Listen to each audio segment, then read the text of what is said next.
விழுந்தாலும் சரி, எழுந்தாலும் சரி. மேஷ ராசியை பொறுத்தவரைக்கும் கடவுள் தான் துணை. இப்படிப்பட்ட மேஷ ராசி எப்பவுமே அனுதினமும் ஏன் ஒவ்வொரு நொடியுமே முருகனை தான் துதிக்கணும்.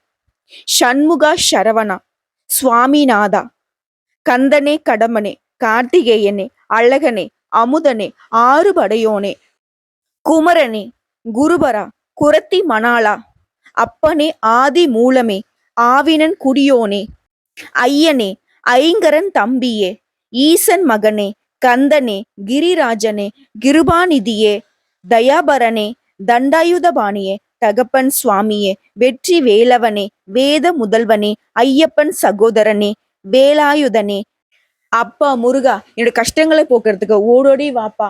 இப்படிதாங்க மேஷராசி ஒவ்வொரு நாளும் துதி பாடணும். கஷ்டமோ நஷ்டமோ யார்கிட்டயும் புலம்பாதீங்க. நேரா போய் முருகப்பெருமான் கிட்ட உட்காந்துக்கோங்க.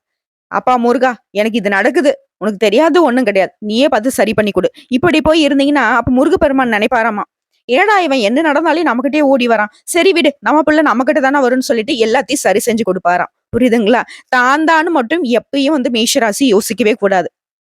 அதே மாதிரி உண்மைக்கு புறம்பா எப்பவும் திங்க் பண்ணவே கூடாது, நடக்கவும் கூடாது. அப்படி சூழ்ச்சிக்காரர்கள் யாராவது உங்களை அந்த மாதிரி செய்ய வச்சாலும் கூட அதுல இருந்து விலகி நிக்கிறதுக்கு தான் பார்க்கணும். அப்படிப்பட்ட கஷ்டத்துல கூட நீங்க முருகனை தான் நினைக்கணும். எந்த அளவுக்கு முருகப்பெருமானை மனசுக்குள்ள வச்சிருக்கீங்களோ அந்த அளவுக்கு எந்த ஒரு கெட்டதும் உங்க மனசுக்குள்ள தோன்றாது. அதே மாதிரி எந்த ஒரு கெட்ட சக்தியும் உங்ககிட்ட வேலையை காட்ட முடியாது. இப்போ மனசுல புரியுதுங்களா? எந்த அளவுக்கு முருகனுடைய பாதுகாப்பு உங்களுக்கு தேவைப்படுதுன்னு. முடிஞ்சதுனாக்க ஒரு குட்டி வேல் ஒண்ணு, பாக்கெட் சைஸ் வேல் இருக்கு இல்லைங்களா, அதை எப்பவுமே பாக்கெட்ல வச்சுக்கோங்க. பெண்களா இருந்தீங்க அப்படின்னாக்கா பர்ஸ்ல வச்சுக்கலாம். அது எப்பேற்பட்ட நல்ல காலம் கெட்ட காலமா இருந்தாலும் பரவாயில்ல. ஓகேங்களா? இதனால மட்டும்தான் உங்களுக்கு இன்னும் தைரியம் தன்னம்பிக்கை அதிகரிக்கும். சரிங்க. இப்போ இந்த வீடியோ பதிவு பார்த்ததும் யோசிச்சிருப்பீங்க. என்னது இது அப்படின்னு சொல்லிட்டு. நவம்பர் மாதத்துடைய ஆரம்பத்துல பெருசா உங்களுக்கு இப்போ வரைக்கும் எந்த ஒரு மாற்றமும் இல்லாம இருந்திருக்கும். சொல்லப்போனா இன்னும் இது மோசமாகிற மாதிரி கூட உங்களுக்கு தோற்றம் இருக்குங்க. ஆனா நவம்பர் மாதம் 30ஆம் தேதிக்குள்ள சில கிரகங்களுடைய மாற்றத்தின் காரணமா உங்களுக்கு நல்ல காலமா இருக்க போகுது. நவம்பர் மாதம் 30 முடியறதுக்குள்ள நீங்க எதிர்பார்த்த நல்ல நல்ல செய்திகள் கிடைக்கும். நல்ல நல்ல விஷயங்கள் நடக்கும். ஓகேங்களா? உங்க மனசுக்கு நிம்மதியும் நிறைவையும் தந்தது அந்த நவம்பர் மாதம் முடியுங்க. அது என்னன்னு கொஞ்சம் தெளிவா பார்க்கலாமா? சில கிரகங்களுடைய அமைப்பின் காரணமா முக்கியமா இந்த வாரத்தை பொறுத்த வரைக்கும் சூரிய பகவான் விருச்சிக ராசிக்கு பயிற்சி ஆகிட்டாரு. அதோட புதன் பகவானும் இணைந்து இருக்கிறதுனால புதாதிய ராஜயோகம் உருவாகி இருக்கு. அதே நிலையில சனி பகவான் வக்ர நிவர்த்தி ஆகியிருந்தாரு இல்லையா? இதன் காரணமா அதிர்ஷ்டமான பல்வேறு வகையான அனுகூலமான பலன்கள் நம்முடைய மேஷ ராசிக்கு நிகழப்போகுது. அது என்ன? முக்கியமா உங்களுடைய நிதி நிலை அப்படிங்கிறது வலுவடைய போகுது. பண பிரச்சனை தீர்ந்தாவே நம்ம வாழ்க்கைக்குரிய பல பிரச்சனை தீர்ந்து போயிடும். அப்படிதான் இந்த காலகட்டத்துல உங்களுக்கு இருக்க போகுது. சோ இப்ப வரைக்கும் பார்த்தோம்னாக்க சூரிய பகவானை பொறுத்த வரைக்கும் விருச்சிக ராசியில இருக்காரு. புதன் பகவானும் அங்கேயேதான் இருக்காங்க. செவ்வாய் பகவான் கடக ராசியிலும், குரு பகவான் ரிஷப ராசியிலும், சுக்கிர பகவான் தனுசு ராசியிலும், சனி பகவான் கும்ப ராசியிலும், அதுல வக்ர நிவர்த்தி ஆகிட்டாரு. ராகு பகவான் மீன ராசியிலும், கேது பகவான் கன்னி ராசியிலும் இருக்காங்க. இதனால உங்களுக்கு என்ன நடக்க போகுதுன்னு பார்த்தோம்னா, பண வசதியை பொறுத்த வரைக்கும் நல்லபடியா இருக்க போகுது. முன்னாடி நான் சொன்னதான், பண பிரச்சனை தீர்ந்தாவே பல பிரச்சனை தீர்ந்து போயிடும். மேஷ ராசியை பொறுத்த வரைக்கும் பணத்தால நிறைய சிக்கல்கள் இருக்கு. குடும்பத்திலயும் சரி, வெளி வட்டாரத்திலயும் சரி, தொழில் ரீதியாவும் சரி, அதெல்லாம் நீங்க சரி செஞ்சிருவீங்க. செலவுகள் அப்படிங்கிறது கை மீறி போயிட்டு இருந்துச்சு. எங்க இருந்துதான் அந்த செலவு வருதுன்னு தெரியலப்பா. நமக்கு வருது 10 ரூபாய், அங்க செலவாகுது 100 ரூபாய். இப்படி இருந்த நிலை மாறி செலவுகள் கட்டுக்குள்ள வரும். குடும்பத்துல மகிழ்ச்சியான நிலை காணப்படும். குடும்பத்துல சதா நேரமும் சண்டை சச்சரவு, எப்பா குடும்பத்தை விட்டு போயிடலான்னு கூட நினைச்சிருப்பீங்க. ஆனா இப்ப மகிழ்ச்சியான நிலை காணப்படும். குடும்பமே உங்களுக்கு ஆதரவா இருப்பாங்க. உங்களுடைய மனசுக்கு பிடிச்ச மாதிரி நடந்துப்பாங்க. உங்களுடைய பேச்சுக்கு மறு பேச்சு பேச மாட்டாங்க. அதே மாதிரி உடல் ஆரோக்கியம் அப்படிங்கிறது உங்களுக்கு மேம்பட்டு நிற்கும்.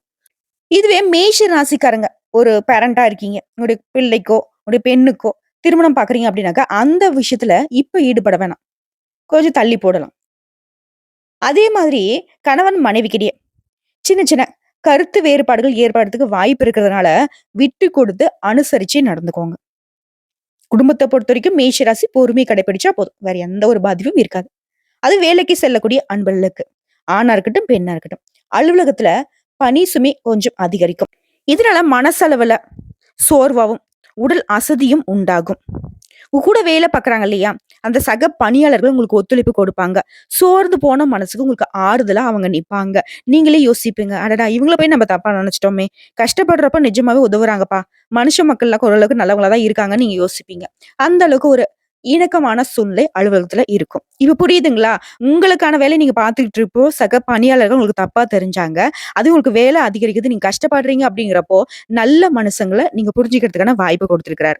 இந்த சமயத்துல வந்து பாத்தீங்கன்னாக்க, நல்லவங்க யாரு, கெட்டவங்க யாருங்கிறத நீங்க தெரிஞ்சிருப்பீங்க. அடுத்து சொந்தமா தொழில் செய்யக்கூடிய மேஷ ராசிக்கு, வியாபாரத்துல விற்பனை லாபம் அப்படிங்கிறது நீங்க எதிர்பார்த்தபடியே இருக்கும். நவம்பர் மாதத்துடைய ஆரம்பத்துல நீ என்ன யோசிச்சிருப்பீங்க? வியாபாரம் என்னப்பா வியாபாரம்? அடடா! என்ன பண்றதுன்னே தெரியல. இந்த மாசம் ஃபுல்லா வந்துட்டு எனக்கு தலையில குள்ள தான் போல. இப்படிலாம் யோசிச்சிருப்பீங்க. ஆனா இப்போ நீங்க எதிர்பார்த்தபடியே லாபம் இருக்கும். நீங்க யோசிச்சிருப்பீங்க இல்லையா? இந்த அளவுக்கு ஒரு லாபம் வந்தா ஓரளவுக்கு இந்த பிரச்சனைலாம் சமாளிச்சிடலாம். இந்த அளவுக்கு ஒரு லாபம் வந்தாக்கா, அடுத்த மாதம் வந்து பார்த்தீங்கன்னாக்கா, இன்னும் கொஞ்சம் பொருட்கள வாங்கி வியாபாரத்த விரிவுபடுத்தலாம். இப்படி யோசிச்சிருப்பீங்க இல்லையா? அந்த திட்டத்துக்கு தகுந்த மாதிரியான லாபம் கண்டிப்பா உண்டு. கடையை விரிவுபடுத்துவதற்கான எண்ணம் இருந்தா, இப்ப நீங்க முயற்சி பண்ணலாம். அதற்கான ஏத்த காலகட்டம். அடுத்த குடும்பத்தை நிர்வகிக்கும் பெண்மணிகளுக்கு.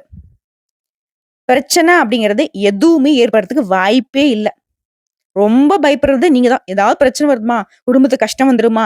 இதுதான் யோசிச்சுட்டே இருப்பீங்க. சதா நேரமும் உங்களுடைய திட்டம் வந்துட்டு குடும்பத்த நோக்கியே தான் இருக்கும்.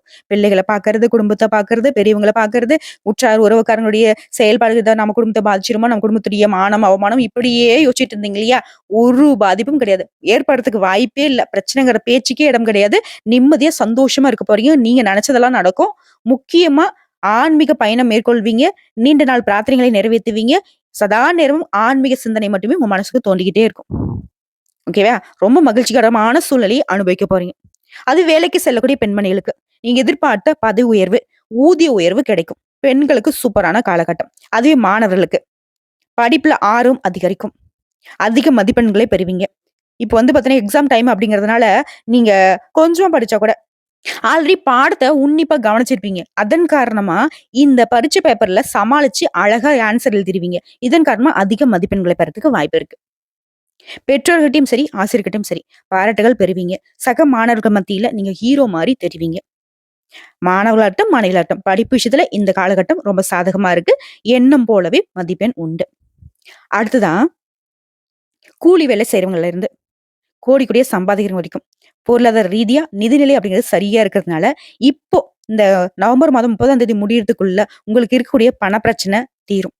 சுருக்கமா சொல்லனாக்க, இந்த ஒரு 10, 15 நாட்கள்லயே உங்களுக்கு இருக்கக்கூடிய மொத்த பிரச்சனையும் சரியாயிடும். நெனச்சதெல்லாம் நடக்கும். நல்லதாவே நடக்கும். சகல விதங்கள்லயும் சௌபாக்கியமான விஷயங்கள மட்டுமே நீங்க அனுபவிக்க போறீங்க. எப்பேர்ப்பட்ட சங்கடமும் மின்னல் மாதிரி உங்கள விட்டு விலகி போகுங்க. உங்கள பொறுத்தவரைக்கும் அதிர்ஷ்டம் தரக்கூடிய எண்கள்னு பார்த்தோம்னாக்கா 4, 7. நீங்க வணங்க வேண்டிய தெய்வம்னு பார்த்தோம்னா, முருகப்பெருமான். பெண் தெய்வம்னு கேட்டீங்கன்னாக்கா, துர்க்கை அம்மன். தினமுமே காலையில வீட்டு பூஜை அறையில தீபம் ஏற்றி, முருகப்பெருமானையும், துர்க்கை அம்மனையும் வழிபாடு செஞ்சுட்டு தான் அடுத்த வேலைய நீங்க பார்க்கணும். இப்படி நீங்க வழிபாடு செய்வதன் காரணமா, அந்த நாள் முழுக்கவே நீங்க நெனச்ச விஷயங்கள் அதிகப்படியா நடக்கும். அதே போல சிவாலய தரிசனமும் உங்களுக்கு நன்மைகளை கொடுக்கும். இப்ப பொது பலன்கள பார்த்த வரைக்குமே மேஷ ராசிக்காரங்களுக்கு ஒரு நிம்மதி தரக்கூடிய விதத்துல தான் இந்த வீடியோ பதிவு இருந்திருக்கும். இப்ப நம்ம நட்சத்திர பலன்கள பார்க்கலாங்க.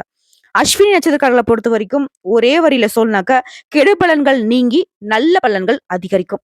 இந்த நட்சத்திரக்காரர்கள பொறுத்தவரைக்கும் நீங்க வணங்க வேண்டிய தெய்வம்னு பார்த்தோம்னா, முழு முதற் கடவுளான விநாயக பெருமானுக்கு அருகம்புல் சாற்றி தினமும் வழிபாடு செய்வதன் காரணமா நல்ல பலன்கள் அதிகரிக்க முடியும். 7 முறை தோப்புக்கரணம் போடணும். 7 முறை பிரதட்சணம் செய்யணும். இதுவும் உங்களுக்கு இருக்கக்கூடிய கெடு பலன்களை நீக்கி நல்ல பலன்களை அதிகரிக்க ஒரு வழிவகைங்க. அடுத்த பரணி நட்சத்திரம். பரணி நட்சத்திரக்காரர்களை பொறுத்த வரைக்கும் தேவி துர்க்கை அம்மன் தான் உங்களுக்கு உரிய தெய்வம்.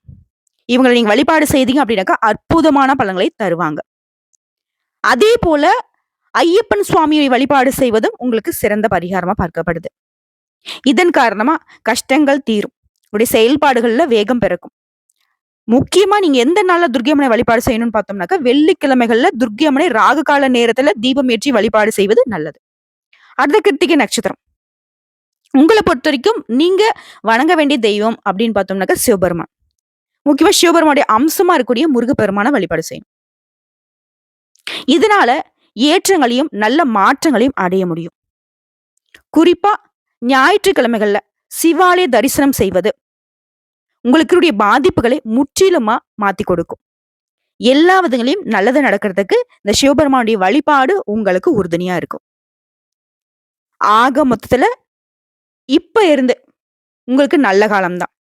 நவம்பர் மாதம் 30க்குள்ள நீங்க நினைச்சதெல்லாம் நடக்கும். எல்லாமே நல்லதாவே நடக்கும். நல்லது நல்லதுன்னு சொல்றீங்களா? அப்படி என்னங்க நல்லது அப்படின்னா, நீங்க எந்தெந்த விஷயங்கள்லாம் நடக்கணும்னு நினைச்சீங்களோ, அது எல்லாமே நடக்கும். அப்ப அது உங்களுக்கு நல்லது தானே. இந்த மழைக்காலம் மேஷ ராசிக்கு வசந்த காலமா பிறந்திருக்கு. அதிர்ஷ்ட காலமா பிறந்திருக்கு. யோகமான காலமா பிறந்திருக்கு. இனி மேஷ ராசியுடைய காட்டுல பணமழை தாங்க பொழிய போகுது. அதிர்ஷ்ட காத்து தான் வீச போகுது. உங்களுடைய எண்ணம் போல வாழ்க்கை உங்க கையில் இருக்க போகுது. கனவுகள் நனவாக போகுது. அப்பன் முருகனே, ஆனை முகனே, சிவபெருமானே, நீங்க தாங்க துணை. நீங்க மட்டும் தாங்க துணை. ஆன்மீகத்தின் வழி நடக்கும் மேஷ ராசியுடைய கஷ்டங்களை போக்க அவங்க கூடவே இருங்க. உங்களுக்கு பிடிச்சதுனாக்க நம்ம வீடியோக்கு ஒரு லைக் பண்ணி மறக்காம நம்மளுடைய அகத்திய ராசி பலன் 2.0 சேனலை சப்ஸ்கிரைப் பண்ணி பக்கத்துல இருக்க பெல் ஐக்கனை கிளிக் பண்ணி வச்சுக்கோங்க. அப்பதான் நம்மளுடைய வீடியோ உடனடியாக உங்களை வந்து சேருங்க.